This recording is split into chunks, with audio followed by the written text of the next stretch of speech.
Welcome to a day in the life with the iPhone XR.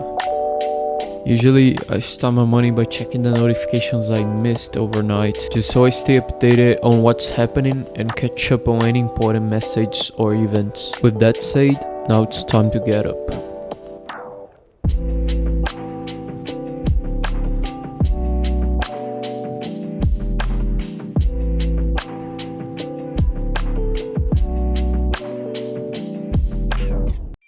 First thing I like to start by doing breakfast. My cooking skills are not the best, but I love having this tapioca with cheese, ham and some eggs.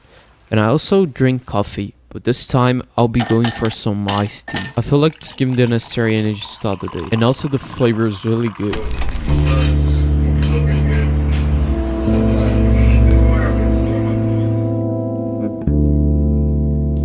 While I have breakfast, I like to watch some YouTube videos. As I'm starting to do some content for YouTube, I need some creativity, and I feel like watching other content creators helps me a lot in terms of having good video ideas. And the iPhone XR handles it pretty well. It does not have OLED screen, it's LCD, so it's a bit different than newer models that already has the OLED display.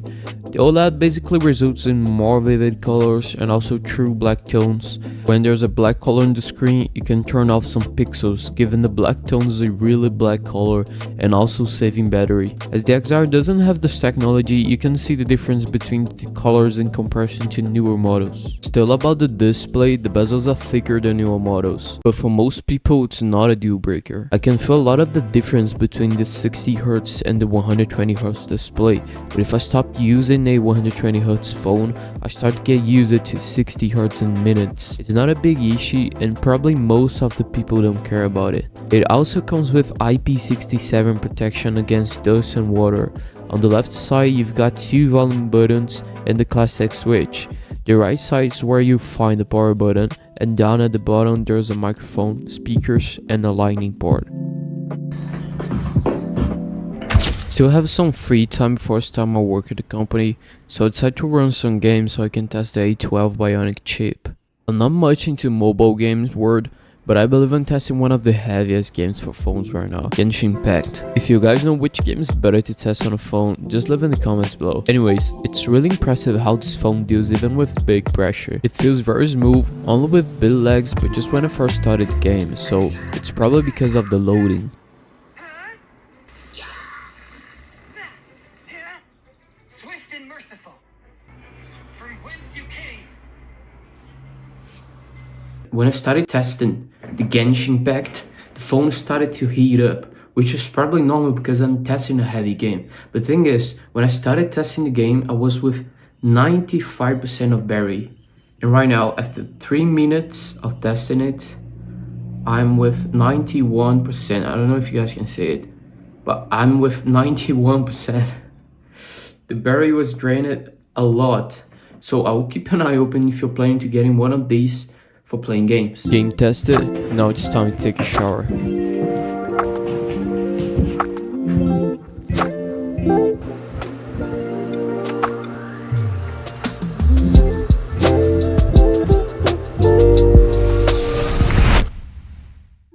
I'm fresh now and I'm about to join the first meeting of the day. So I work as a web developer from home, and every day we have a meeting which we use to align everything with all the developers and also the manager. So I'm bringing you guys with me to this meeting, and I'll be using the iPhone XR to take some notes so I can try to push it a little bit harder so we can see how it goes.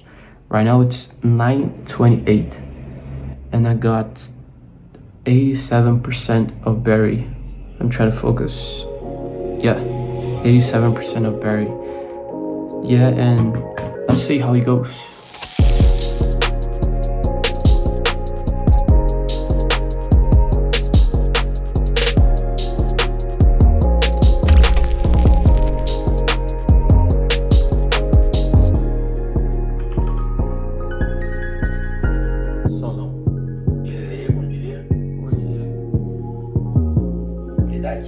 Quem vai ser mais tranquilo que você na Serra do Rio, né? Não tem como.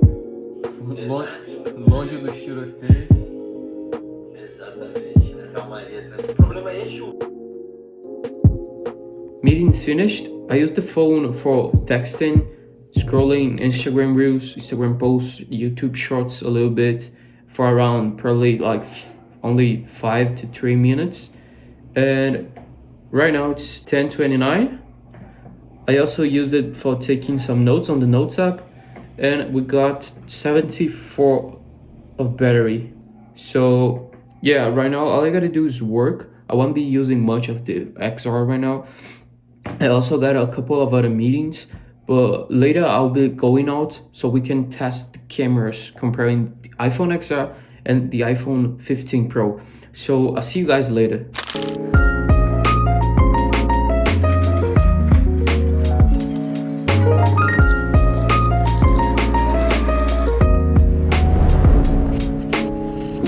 Just finished working right now, it's 5:10. I've used the phone sometimes for texting, scrolling through social media for probably around 20 minutes in total between my rest hours.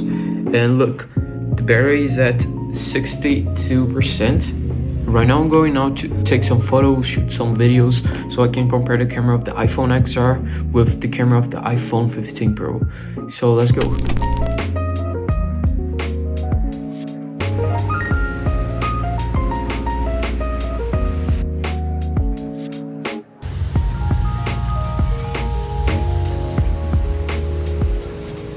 The single 12 megapixels camera on the XR is not groundbreaking by 2024 standards, but it's reliable. Low light performance isn't the best and you don't get night mode here, but for casual photographers it does the job. Video recording, in the other hand, is more solid, offering 4K at 60 FPS. Not bad for a 5-year-old phone, but there's a thing here.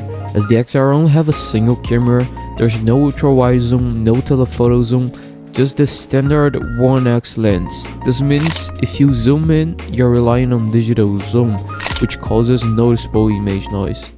So this is the frontal camera of the iPhone XR, and this is also the microphone. So what you guys think? How's it going? This is the frontal camera of the iPhone 15 Pro, and also the microphone. I just took a couple pictures for you guys, and here's the comparison of those with a newer model. As you can see, the difference is noticeable, especially in terms of details and color accuracy. The newer model definitely has the edge, but the XR still holds up pretty well, just as long as you don't need to zoom in. And that's the same for video recording. While the XR can capture decent footage, it doesn't compare to newer models, especially when it comes to stabilization, sharpness, and features like 4K or improved low light performance. If you're just recording casual videos, it does the job, but when you push it further, the limitations really show their true colors. I started this camera test at 6:46 PM with 58% battery and ended at 7:46 PM with 49%. The iPhone XR really surprised me in terms of performance. However, I wouldn't choose it for heavy camera work like content creation or recording long videos. It lacks some key features, especially with its single camera and limited zoom, which felt restrictive for these tests. But for everyday use like social media, texting, and basic tests, it definitely handles well. That's it for today's video. I hope you found it helpful, and if you're into this type of content, don't forget to hit that subscribe button. Thanks for watching, and I'll catch you in the next one.